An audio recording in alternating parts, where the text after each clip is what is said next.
Hello student, how are you? कैसे हैं आप? मैं हूं आपका अपना मुकेश सर। और डियर स्टूडेंट, हम जो है किरण प्रकाशिकी एवं प्रकाशिकी यंत्र अध्याय 9 भौतिकी कंप्लीट कर चुके हैं और आज पढ़ने जा रहे हैं अध्याय 10 तरंग प्रकाशिकी। क्या? तरंग प्रकाशिकी।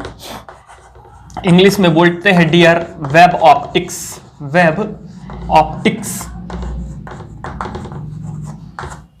ओके, तो बढ़िया है यार। थ्योरी भी है, डेरिवेशंस भी है। तो प्रारंभ कुछ ऐसा होता है, देखो कुछ मैं आपको रिवीजन भी करा देता हूं और कुछ बता देते हैं कि प्रकाश के बारे में हम क्या जानते हैं, क्योंकि इसमें हम लोग प्रकाश को एज अ फॉर्म ऑफ तरंग, वेब्स के रूप में पढ़ने वाले हैं। लेकिन उससे पहले हम प्रकाश के क्या क्या जानते हैं ये सुनो। प्रकाश सरल रेखा में गमन करता है। कैसे सिद्ध होता है? जब भी ये किसी अपारदर्शी चीज पर टकराती है तो उसका जो है हमें प्रतिबिंब दिखाई देता है। इससे सिद्ध हो जाता है कि ये क्या करती है, सरल रेखा में गमन करती है। इसी प्रकार डियर हमने आपको पढ़ाया अध्याय 9 में क्या?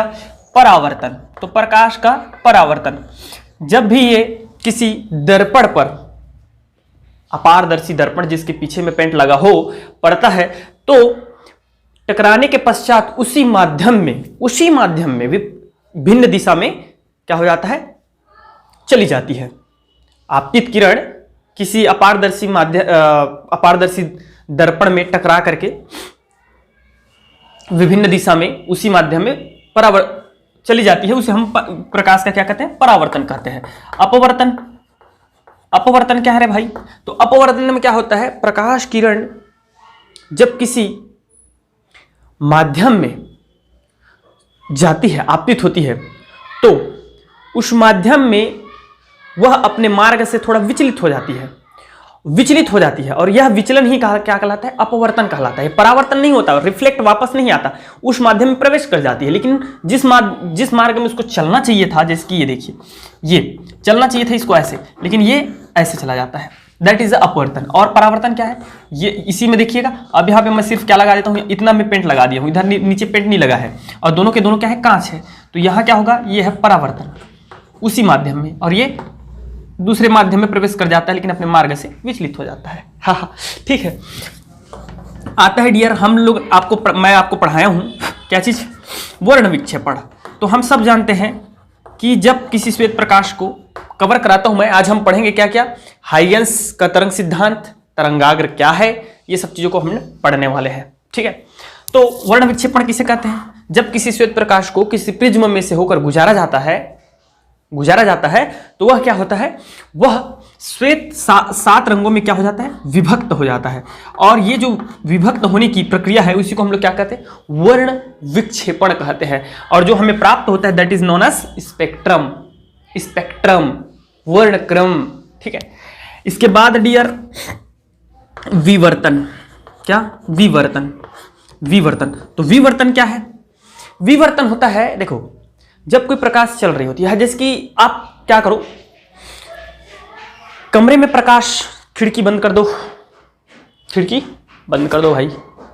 आप लोग ये देखते हो, क्या देखते हैं कि रूम का खिड़की का जो है दरवाजा भी बंद है, खिड़की भी बंद है, फिर भी अगर छोटा सा भी जगह है तो वहां से प्रकाश आती है। लेकिन प्रकाश जो आ रही है तो छोटे से जगह से सीधा उसको क्या है, वो जो है क्या चलती है, अपने सरल रेखा में चलती है। तो उसको केवल मात्र उसी जगह बस में उसको क्या होना चाहिए था, दिखाई देना चाहिए था प्रकाश को। लेकिन वो क्या करता है, पूरा रूम जो है उस छोटे से छिद्र के माध्यम से भी, जिसकी रोशनदान, तो भाई रोशनदान जितना बड़ा है बस उतना ही में प्रकाश आना चाहिए था। लेकिन होता क्या है, पूरा रूम जो है उससे क्या हो जाता है, प्रकाशित हो जाता है। उसका कारण क्या है? क्योंकि वो जो है धारदार जगह से प्रकाश क्या हो जाता है, मुड़ जाता है, जिसको हम लोग क्या बोलते हैं, प्रकाश का विवर्तन कहते हैं।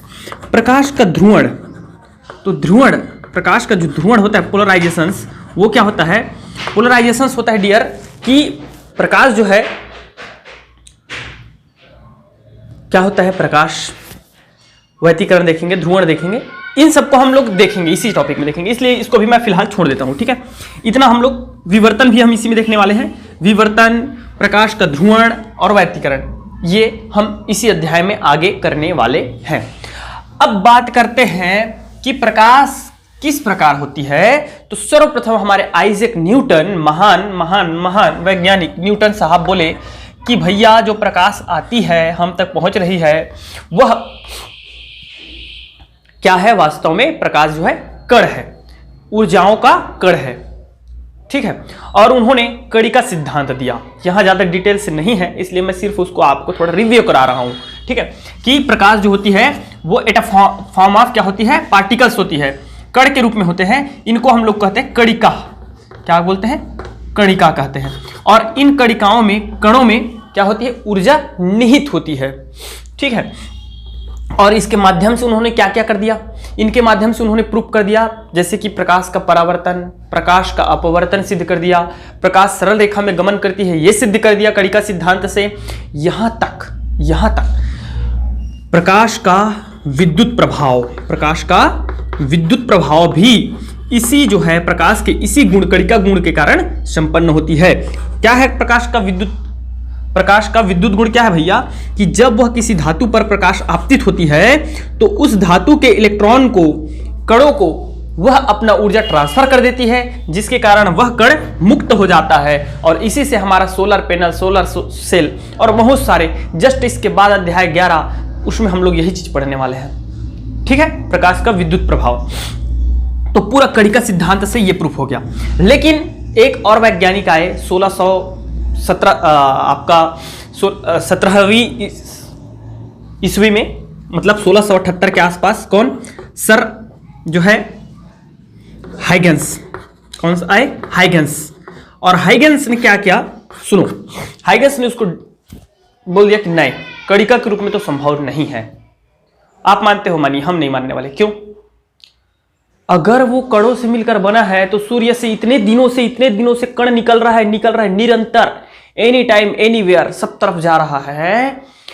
ठीक है, निरंतर, अनियमित रूप से, नियमित प्रकाश वहां से कण के रूप में निकलता है। तो यार उसके साइज में परिवर्तन तो होना चाहिए था कि नहीं? हाँ निरंतर उसमें से निकल रहा है तो उसका साइज में परिवर्तन हो जाना चाहिए था, है कि नहीं? या कहीं ना कहीं आने वाले भविष्य में उसको क्या होना चाहिए था? कम हो जाना चाहिए था।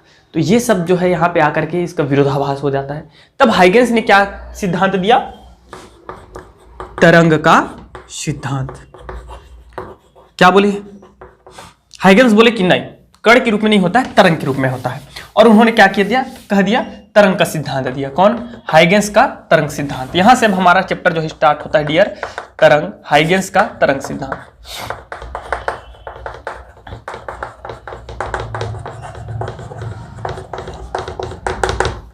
तो क्या है डियर हाइगेंस का तरंग सिद्धांत? क्या है सुनो।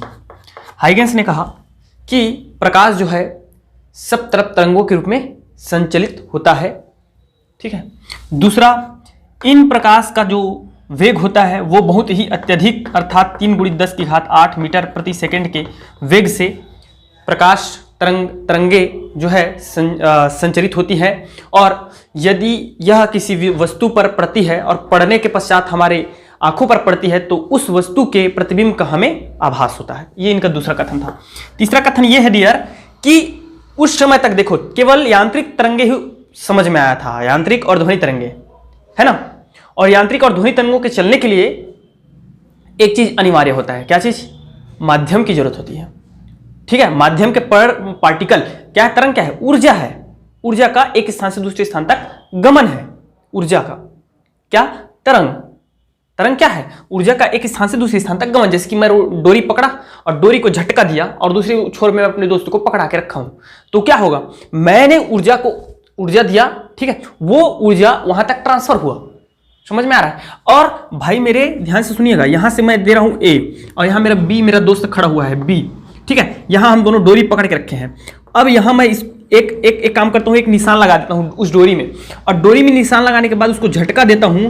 तो आप ध्यान से देखेंगे तो क्या होगा पता है? हमको लगेगा कि डोरी चल रही है, लेकिन डोरी नहीं चलती है। समझ रहे हो? इसमें का जो बिंदु रहेगा, जो भी बिंदु रहेगा, वो वापस से उसी स्थान पर आ जाएगा, उसी स्थान पर आएगा, वो उसी जगह में रहता है। मतलब माध्यम के कण वहीं पे रहते हैं, सिर्फ क्या होता है? उसका दोलन होता है और ऊर्जा का क्या होता है? ट्रांसफर होता है। दैट इज अ तरंग। ठीक है, तो उस समय क्या था? केवल ध्वनि तरंगे और यांत्रिक तरंगे ही आई थी, जिसके लिए माध्यम आवश्यक था। ठीक है, तो हाइगेंस ने क्या कह दिया कि भैया इन तरंगों, अगर तरंग है तो उनके लिए माध्यम की जरूरत होगी, तो उन तरंगों के लिए क्या कह दिया कि संपूर्ण ब्रह्मांड में माध्यम एक ईथर है, ईथर माध्यम है। क्या है? ईथर माध्यम है, जिसमें तरंग जो है संचरित होती है। वो तरंग कैसे संचरित होती है? मतलब सूर्य से लेकर, अभी हम लोग निर्वात मानते हैं, अब मानते कि नहीं मानते हैं? अंतरिक्ष क्या है? निर्वात है, कुछ नहीं है वहां लेकिन तरंग, हाइगेंस जब 1678 में थे तो उस टाइम वो क्या कहते थे कि नहीं, वहां पे क्या है? ईथर है, क्योंकि प्रकाश जब तरंग के रूप में है तो तरंग को चलने के लिए माध्यम की जरूरत पड़ेगी। तो उन्होंने प्रूव कर दिया कि पूरा संपूर्ण ब्रह्मांड में क्या है? ईथर है, जो कि कैसा है? भारहीन, बहुत कम घनत्व और बहुत अधिक प्रत्यास्थ। ठीक है, एक ऐसा पदार्थ है, उसको उन्होंने ईथर नाम दिया। क्या नाम दिया? ईथर नाम दिया। ठीक है, ये चीज।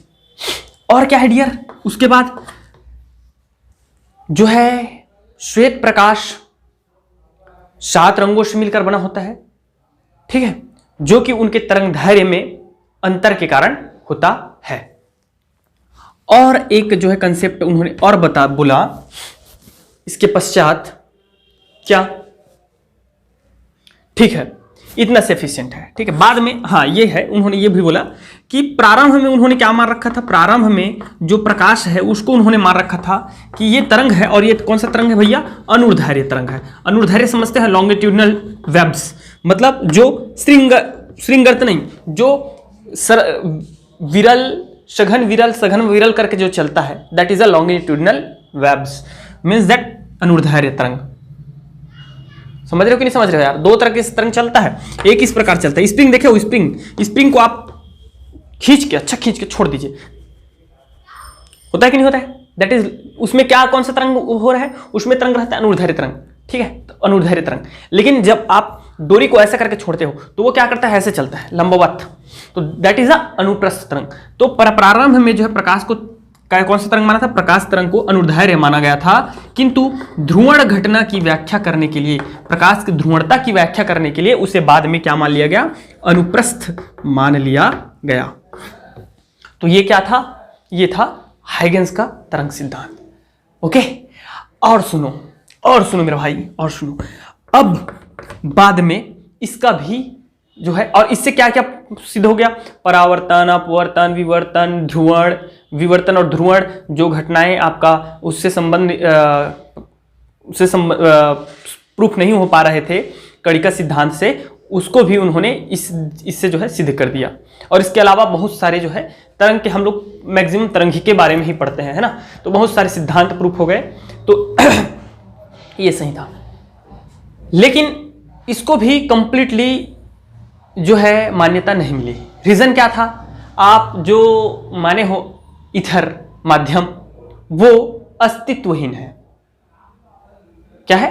अस्तित्वहीन है। इसके बारे में भी ज्यादा जिक्र नहीं करेंगे डियर, आप जब हायर क्लासेस में जाएंगे, ठीक है, तो वहां आपको ये जो है समझ में आ जाएगा। ठीक है, दूसरा ये सुनिए, क्या मेरे भाई देखो, अब इसके बाद ये यही नहीं रुकता है, ये आगे फिर बढ़ते जाता है, और आगे बढ़ के फिर कहां आता है? अभी हमने पढ़ा विद्युत चुंबकीय तरंगे, विद्युत चुंबकीय तरंगे।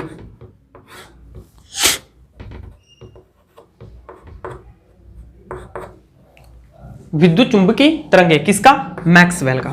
तो मैक्सवेल का विद्युत चुंबकीय तरंगे, उसने क्या माना? इसको विद्युत चुंबकीय तरंगे माना। तो विद्युत चुंबकीय तरंगों के लिए क्या है? उसके लिए कोई माध्यम की आवश्यकता नहीं होती। उन्होंने प्रूव कर दिया कि नहीं भैया, कोई माध्यम नहीं है, इथर नाम का कोई चीज नहीं है। ठीक है, और जो आप प्रकाश जो तरंग मार रहे हो ना, वो तरंग तो है, लेकिन वो सिर्फ तरंग नहीं है, वो विद्युत चुंबकीय तरंग है। और फिर पूरा हमने पढ़ रखा है, विद्युत चुंबकीय तरंग में वास्तव में प्रकाश है क्या, लाइट है क्या, ठीक है, और कैसे वहां से हमारे तक पहुंचती है। अगर माध्यम नहीं है फिर भी प्रकाश हम तक कैसे पहुंचती है, वो सब चीज हमने पढ़ रखा है। इसके अलावा डियर स्टूडेंट बहुत सारा आया, आइंस्टाइन का भी सिद्धांत आया। क्या चीज? आपका प्रकाश का द्वैत सिद्धांत आया। ठीक है, द्वैत व्यवहार मतलब ये तरंग की भांति भी व्यवहार करता है और कण की भांति भी व्यवहार करता है, उसको भी हम प्रूव करेंगे, देखेंगे आने वाले चैप्टर्स में। ठीक है, तो ये सारे के सारे जो है आपके थोड़े जो है बेसिक कंसेप्ट रहे। ठीक है, अब बात करते हैं तरंगाग्र।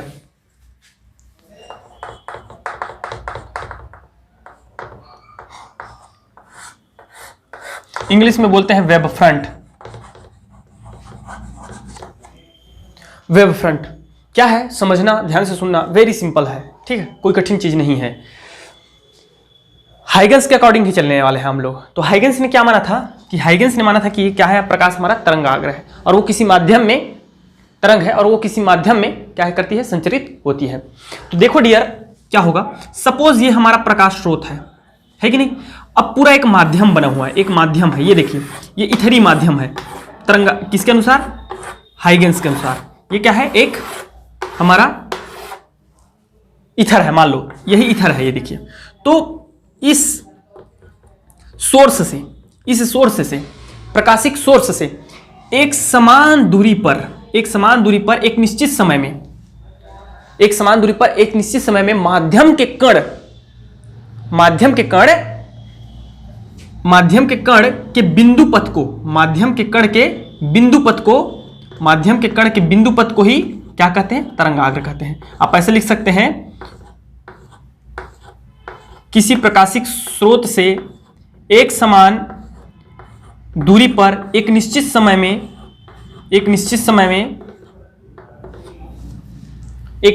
में प्रकाशिक तरंगों के बिंदु पथ को क्या कहते हैं, तरंगाग्र कहते हैं। क्या कहते हैं, तरंगाग्र, वेब फ्रंट। नहीं समझ में आया, एक ही बार में समझ में आएगा। अब सुन लो मेरी बात। पानी, स्थिर पानी, तालाब का, नदी का स्थिर है, उसको मान लीजिए आप इथर, माध्यम मान लीजिए, माध्यम ही है। उसमें आप क्या करो, एक कंकड़ फेंको, थोड़ा बड़ा वाला, अच्छा सा फेंक दीजिए ऊपर से। होगा क्या, उस कंकड़ के पड़ते ही वहां क्या होगा, लहरें उत्पन्न होंगी कि नहीं। वास्तव में लहरें क्या है, ये लहरें तरंग है। हमने उसमें क्या उत्पन्न किया, पकड़ा, गतिज ऊर्जा। भैया फेंकोगे तो उसमें गतिज ऊर्जा है कि नहीं है। अब वो गतिज ऊर्जा जब पानी में पड़ेगा तो वो किसको, गतिज ऊर्जा किसको ट्रांसफर हो जाएगा, उस माध्यम को ट्रांसफर हो जाएगा। और वो माध्यम क्या करेंगे, तरंग का निर्माण, तरंग जो ऊर्जा जो है उस तरंग के माध्यम से कहां, छोर की ओर जो है चलने लगती है। तो एक निश्चित समय में ऐसा आपको लहर दिखता है कि नहीं दिखता है। तो जो गोल लहर दिख रही है वास्तव में यही बात क्या, ये है हमारा वेब फ्रंट है जी। यही क्या है, वेब फ्रंट है। क्या है, वेब फ्रंट है, तरंगाग्र है। समझ रहे हो, तरंगाग्र है, यही तरंगाग्र है और कुछ नहीं है। एक निश्चित समय में उस स्रोत से निश्चित दूरी पर स्थित कणों के बिंदु पथ को, ठीक है, प्रकाश तरंग के बिंदु पथ को ही हम लोग क्या कहते हैं, तरंगाग्र कहते हैं। और कुछ नहीं, एकदम सिंपल चीज है। समझ में आ गया। तो यह है तरंगाग्र। तो एक मैं सोर्स लेता हूं डियर, तो इससे ठीक है एक निश्चित दूरी पर हमारा क्या हो जाएगा, एक निश्चित दूरी पर ढेर सारा तरंगाग्र, मतलब इस प्रकार ये तरंगाग्र है। ठीक है, इस तरंगाग्र में ठीक है कोई भी एक रेखा खींच दो, कहीं पर भी एक रेखा खींच दो, जैसा भी सीधा, जैसा भी आप रेखा खींच दो। इस रेखाओं को हम लोग बोलते हैं प्रकाश किरण। प्रकाश किरण, ये प्रकाश किरण सदैव ही जो हमारा तरंगाग्र है उसके क्या होता है, लंबवत होता है। कैसा होता है, लंबवत होता है। हमेशा किसके लंबवत होता है, तरंगाग्र के लंबवत होता है। और ये प्रकाश किरण उस प्रकाश के संचरण की दिशा को प्रदर्शित करते हैं। यदि आप इधर बना रहे हो तो निश्चित रूप से प्रकाश इधर संचरित होगा। अगर मैं इधर भी बना देता हूं तो भी प्रकाश इधर भी संचरित होगा, क्योंकि तरंगाग्र ऐसा भी तो है, ये आगे तो इधर भी तो बढ़ रहा है कि नहीं बढ़ रहा है। अगर आप इधर बना देते हो तो प्रकाश के जो है संचरण की दिशा को शो करता है, क्योंकि प्रकाश इधर भी बढ़ेगा। समझ में आ रहा है कि नहीं आ रहा है, अच्छे से क्लियर है भाई। ये चीजें हैं, ठीक है, ये सब चीजें हैं। और प्रकाश किरण जो है हमारा उस प्रकाश स्रोत की ऊर्जा को भी प्रदर्शित करता है। अब देखते हैं तरंगाग्र के प्रकार।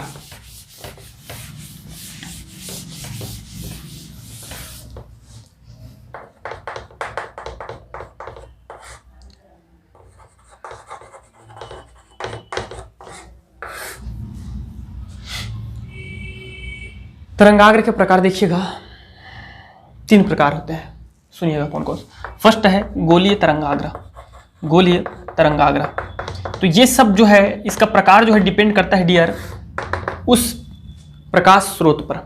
यदि प्रकाश स्रोत गोलीय है, कैसा है, गोलीय है, एग्जाम्पल भी दूंगा, टेंशन ना ले, गोलीय है, तो एक सीमित दूरी पर, सीमित दूरी पर, ध्यान से सुनिएगा, यदि प्रकाश स्रोत गोलीय है, बिंदुवत है, बिंदु आकार है, तो उससे सीमित दूरी पर एक निश्चित समय में समान कला में कंपन करने वाले कणों के बिंदु पथ को समान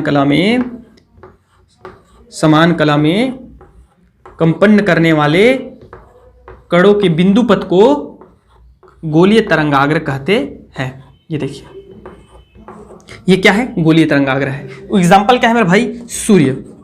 सूर्य से सीमित दूरी पर सूर्य ऐसा है तो सीमित दूरी पर जो आपको तरंगाग्र मिलेगा वो हमारा क्या होगा? गोलीय तरंगाग्र होगा। बल्ब है तो बल्ब से सीमित दूरी पर जो तरंगाग्र आपको मिलेगा वो क्या होगा? गोलीय तरंगाग्र होगा। समझ में आ रहा है? तो स्रोत कैसा होना चाहिए? बिंदुवत होना चाहिए, बिंदु आकार का, तब हमको कौन सा मिलता है? गोलीय तरंगाग्र मिलता है। दूसरा होता है आपका बेलनाकार तरंगाग्र। तो ये भी आपके स्रोत पर ही में मोस्टली डिपेंड करते हैं, ठीक है। तो यदि आपका स्रोत स्लिट के आकार का अर्थात बेलनाकार सरल रेखावत हो, यदि तरंग स्रोत स्लिट के आकार का या रेखावत हो तो उससे सीमित दूरी पर प्राप्त तरंगाग्र कैसा तरंगाग्र होता है? हमारा बेलनाकार तरंगाग्र होता है। जैसे कि ट्यूबलाइट है तो ट्यूबलाइट से डियर आपका सीमित दूरी पर जो तरंगाग्र प्राप्त होगा वो हमारा कैसा होगा? कुछ इस प्रकार का बेलनाकार तरंगाग्र प्राप्त होता है।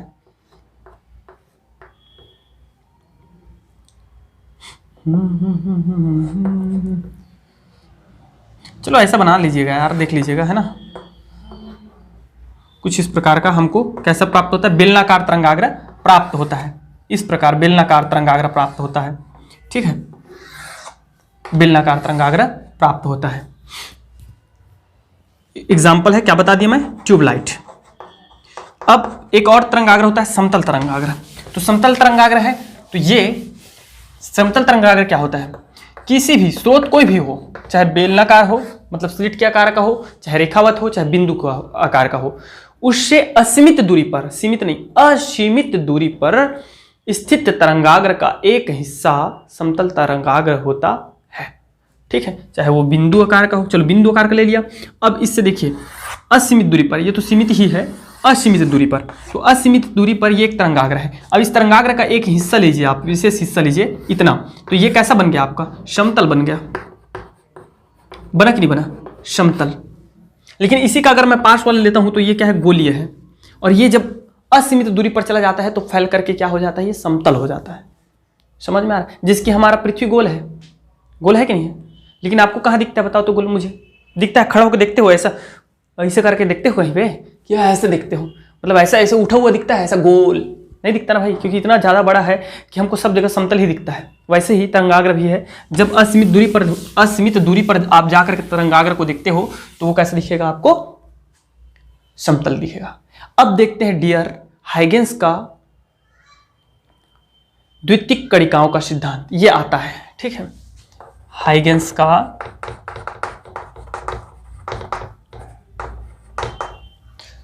द्वितीयक तरंगाग्र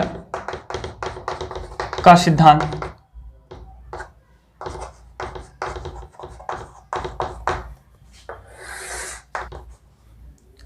द्वितीयक तरंगिकाओं का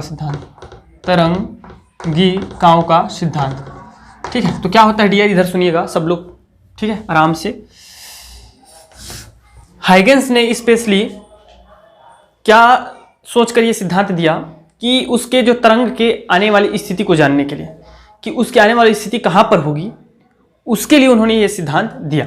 एकदम बहुत बढ़िया है, सुनिएगा ध्यान से। क्या? तो इसका सबसे फर्स्ट स्टेटमेंट ये था कि किसी भी तरंगाग्र का प्रत्येक बिंदु तरंग स्रोत की भांति कार्य करता है। जैसे कि यहाँ एक सूर्य है, मान लो ये सूर्य है।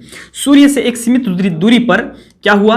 ये देखिए, सीमित दूरी पर हमारा इस प्रकार एक तरंगाग्र बना। और तरंगाग्र किससे बनता है? आप सब लोगों को पता है, सीमित दूरी पर समान कला में दोलन करने वाले कणों के बिंदु पथ को ही हम लोग क्या कहते हैं? तरंगाग्र कहते हैं।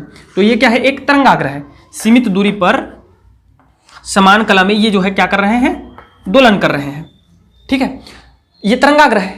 तरंगाग्र का प्रत्येक बिंदु तरंग स्रोत की भांति कार्य करता है। अर्थात अगर मैं इनको ABCD नाम दे देता हूं, सपोज CDEFGHIJKL, तो ये सब के सब जो ABCD देख रहे हैं, जैसे कि A से सूर्य था, सन था, जो कि तरंग स्रोत की भांति कार्य कर रहा था, जिससे तरंगाग्र निकला, तो उसी प्रकार ये सब के सब किसके भांति कार्य करेंगे? तरंग स्रोत की भांति कार्य करेंगे। और ठीक है, इसमें भी जो बिंदु रहेंगे भैया ये तरंग स्रोत की भांति कार्य करेंगे, मतलब इसमें इसका भी तरंगाग्र होगा। ये तरंगाग्र बना कि नहीं बना? तरंगाग्र बना। तो उनके सीमित दूरी पर समान समय में समान कला में कंपन करने वाला प्रत्येक बिंदु भी किसकी भांति कार्य करेगा? तरंग स्रोत की भांति कार्य करेगा। इसका मतलब यह है कि इसके चारों ओर फिर से एक तरंगाग्र उत्पन्न होगा और उसमें स्थित कण पुनः तरंग स्रोत की भांति कार्य करेंगे। तो इन्हीं को बोलते हैं हम लोग द्वितीयक तरंगाग्र। क्या कहते हैं? द्वितीयक तरंगाग्र।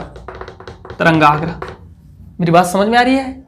बहुत व्यापक है मेरे भाई, बहुत व्यापक है। इसीलिए कभी कभी ना कुछ कुछ जो है हॉली बुक भी पढ़ना चाहिए, धार्मिक ग्रंथ, ठीक है, रिलीजियस बुक। इनसे मतलब जो गॉड वगैरह है ना, उनको समझने में बहुत मजा आता है या मतलब उस समय के सिद्धांतों को समझने में बड़ा मजा आता है। ठीक है, ये इतना आसान नहीं है। ये फिजिक्स है, केमिस्ट्री है, मतलब ये जो साइंस है वो कहीं ना कहीं कोरिलेट करते हैं रिलीजियस बुक के साथ, रिलीजियंस के साथ, आपके गॉड्स के साथ। बहुत सारे इसके कंसेप्ट है यार, अभी इसके बारे में ज़्यादा चर्चा नहीं करूंगा मैं। ठीक है, आपको पढ़ा रहा हूँ, केवल वही पढ़ाऊंगा मैं, आपको जो है अन्य किसी बारे में जानकारी ज़्यादा नहीं दूंगा। ठीक है, इस प्रकार। अब सुनिए, द्वितीयक तरंगिकाएं है। दूसरा कथन इसका ये है कि द्वितीयक तरंगिकाओं का द्वितीयक तरंगाग्र यदि उसी माध्यम में समांगी माध्यम में हो और दोनों माध्यम समान हो, अर्थात प्राथमिक तरंगाग्र और द्वितीयक तरंगाग्र का माध्यम समान हो, तो द्वितीयक तरंगाग्र भी उसी वेग से आगे बढ़ते हैं जिस वेग से प्राथमिक तरंगाग्र आगे बढ़ते हैं। और प्राथमिक तरंगाग्र कितना वेग से आगे बढ़ता है? मीटर पर सेकंड से। तो यही तो क्या है? प्रकाश की चाल है, मतलब प्रकाश की चाल अर्थात तरंगाग्र की चाल। ठीक है जी। दूसरा कथन, तीसरा और एक स्टेटमेंट सुनिए। अगर किसी भी तरंगाग्र के बाहर एक अनुवालोप खींचा जाए, अनुवालोप मतलब समझते हैं, वक्र खींचा जाए, समान दूरी पर एक अनुवालोप खींचा जाए, तो वह अनुवालोप आपका उस तरंगाग्र के भविष्य में स्थिति को निर्धारित करता है। मतलब यदि मैं अभी देखो, ये ABCD कहाँ है? यहाँ है। ये तरंगाग्र वास्तव में यहाँ है। तरंगाग्र कहाँ है? ये है तरंगाग्र, है कि नहीं है? जो लाइन दिख रही है वो तरंगाग्र है। अब इसके मैं बाहर की ओर, इस तरंगाग्र के बाहर की ओर एक अनुवालोप खींच रहा हूँ, मतलब ऐसा खींच रहा हूँ लाइन। तो ये वाली तरंगाग्र जो दिख रही है आपको ABCD EFG HIJ K L M N P, वो कहाँ हो जाएगा? कुछ समय पश्चात ABCD यहाँ पर आपको नजर आएंगे। EFG HIJ K L इस प्रकार नजर आएंगे आपको। यही मुख्य था क्या चीज? हाइगेंस का द्वितीयक तरंगिकाओं का सिद्धांत, जिसके द्वारा उन्होंने तरंगाग्र की स्थिति का पता लगाया कि आने वाले भविष्य में या आने वाले समय में तरंगिकाओं का स्थिति क्या होगा। तो उसके बाहर यदि हम कोई भी अनुवालोप खींचते हैं तो वास्तव में वही उसका क्या होगा? आने वाले भविष्य में उसकी स्थिति होगी। चलो इसको थोड़ा सा हम लोग समझने का और प्रयास करते हैं। चलिए देखते हैं स्टूडेंट, यही द्वितीयक, ये जो है हाइगेंस की द्वितीयक तरंगिकाओं के सिद्धांत में ही लिखना है ये चीज। अभी जो लिखा हूं 3 ठो वो, और अभी जो बनाने वाला हूं पूरा वो चीज। ठीक है, ध्यान से देखिएगा, समझिएगा, एकदम बेहतरीन है। सुनो क्या है। माना कि एस एक तरंग स्रोत है, तरंगाग्र का स्रोत है। इससे एक निश्चित दूरी पर एक निश्चित समय में एक तरंगाग्र AB है। क्या है? AB। गोलीय तरंगाग्र क्या है? AB है। AB है। ठीक है डियर स्टूडेंट, AB है, जो कि v वेग से आगे की ओर बढ़ रही है। v वेग से क्या कर रही है? आगे की ओर बढ़ रही है किसी समय। ठीक है, आगे की ओर बढ़ रही है। माना कि t समय पश्चात, आप सबको ये सब लिखना है, t समय पश्चात इसकी स्थिति का निर्धारण करना है। क्या करना है? इसकी स्थिति का निर्धारण करना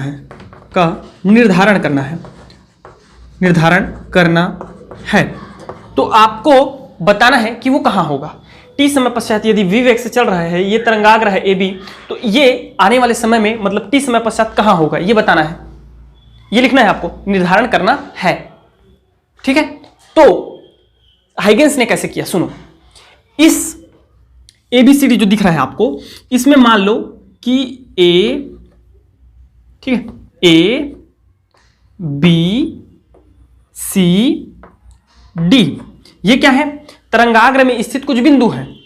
जैसे कि हम जानते हैं तरंगाग्र क्या है? कणों का एक समान कला में कंपन से तरंगाग्र बनता है। तो ये जो है ABCD तरंगाग्र का बिंदु है, कण है, जो कि हम सबको पता है हाइगेंस के अनुसार कि ये क्या करेंगे? एक तरंग सोर्स की भांति व्यवहार करेंगे। किसकी भांति कार्य करेंगे? एक तरंग स्रोत की भांति कार्य करेंगे। करेंगे कि नहीं करेंगे? करेंगे कि नहीं करेंगे भाई? तरंग स्रोत की भांति कार्य करेंगे। टी समय पश्चात v वेग से चलने वाली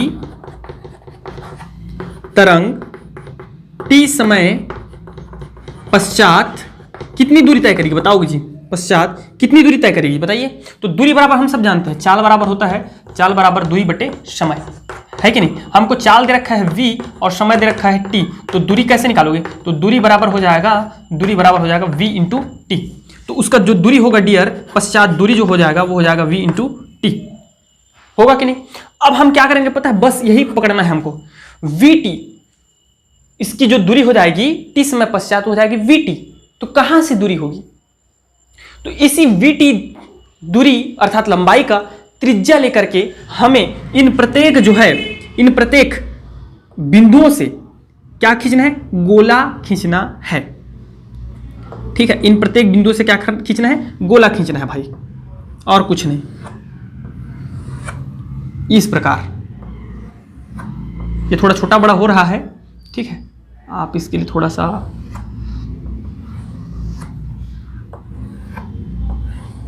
इस प्रकार टी दूरी पर क्या खींचना है? गोला खींचना है। और इन गोलों का, ठीक है, ये क्या है? तरंग स्रोत की भांति कार्य करेंगे। तो ये टी दूरी, वीटी दूरी त्रिज्या लेकर के वीटी दूरी, ठीक है, तरंग टी समय पश्चात दूरी वीटी पर होगा। तो इस वीटी त्रिज्या का हमको क्या ले लेना है? त्रिज्या लेकर के क्या खींचना है? गोला खींचना है। ठीक है जी। और इन गोलों का जो बाह्यतम है उसको मिला देना है। ये जो है इन गोलों को जो है हमको क्या करना है? मिला देना है। तो वास्तव में टी समय पश्चात ये क्या हो जाएगी? अगर मैं इसको ए डैश बी डैश देता हूं तो ए डैश बी डैश क्या हो जाएगी? उसकी नई स्थिति हो जाएगी। ए बी तरंगाग्र की नई स्थिति क्या मिलेगी हमको? ए डैश बी डैश प्राप्त हो जाएगी, इस प्रकार। ठीक है, और इसके बाद और आपको नई स्थिति ज्ञात करना है टी समय पश्चात। तो यदि मान लो कि ये 3.3 मल्टीप्लाई 10⁸ मीटर प्रति सेकंड की चाल से चल रहा है, क्योंकि प्रकाश है तो चलेगा, ही नहीं चलेगा। तो आपको अगर मान लो 5 सेकंड पश्चात इसकी फिर से कहां पर होगी ज्ञात करना है, तो क्या करना पड़ेगा? एकदम वेरी सिंपल है, इन दोनों को मल्टीप्लाई कर दीजिएगा। 5 या 15 गुणित 10 की घात 8, ठीक है, 5 या 15 गुणित 10 की घात 8 मीटर पर सेकंड से चलता है। तो इतना मतलब 5 गुणित 10 की घात 8 मीटर त्रिज्या लेकर के आपको क्या करना है? इस यहां से त्रिज्या लेकर के फिर से गोला का निर्माण करना है। और उस गोले का त्रिज्या कितना होना चाहिए? 15 गुणित 10 की घात 8 मीटर होना चाहिए। तो वो जो गोला का छोर जो मिलेगा आपको, बाह्यतम छोर, उनको सबको मिला देना। वो उस तरंगाग्र का नई स्थिति होगी 5 सेकंड बाद। समझ में आया कि नहीं आया? आया कि नहीं आया रे भाई? ये चीज है। ठीक है, तो इस प्रकार डियर आज की क्लास में बस हम इतना ही करेंगे। फिर नेक्स्ट क्लास में मैं आपको महत्वपूर्ण क्या चीज? अध्यारोपण का सिद्धांत, ठीक है, व्यतिकरण पूरा हम लोग देखेंगे, विनाशी व्यतिकरण, संपोषी विनाशी, ठीक है, और पूरा जितना वो उसका जितना बड़ा पूरा डेरिवेशंस है सबको क्लियर कराएंगे। और उसका पूरा न्यूमेरिकल क्वेश्चन भी हम कल ही कराएंगे नेक्स्ट क्लास में। तो thank you very much and best of luck.